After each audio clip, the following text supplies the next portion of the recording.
For the past 250 years, the boys' choir at St. Thomas Church has sung the music of Johann Sebastian Bach. This is Bach's story, told with words, pictures, and of course, music.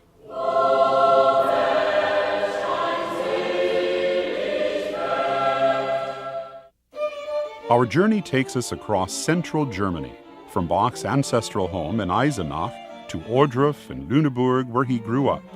We'll also trace the growth of his musical career in Arnstadt, Mühlhausen, Weimar, Kärnten, and finally, Leipzig.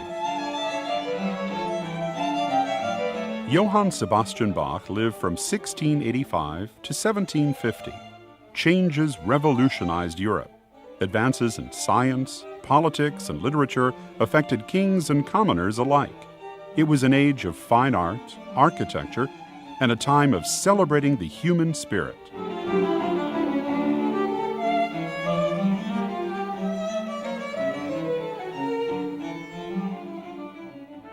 In England, Sir Isaac Newton was laying the foundations of modern science.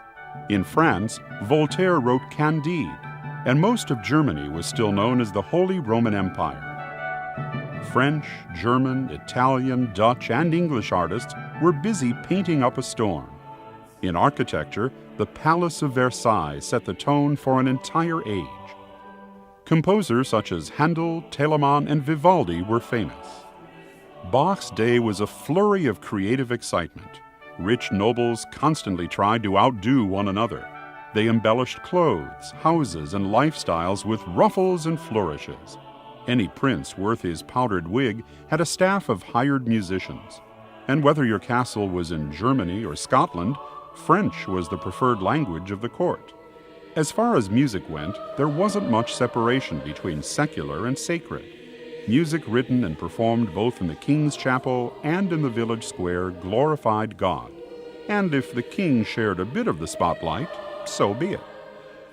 Bach felt that music was a gift of God, and like Luther, he regarded music as next to theology in terms of its importance. Changes didn't affect everyone, however. Parts of Europe were still quite medieval. Feudal lords ruled over illiterate serfs who tilled soil they didn't own.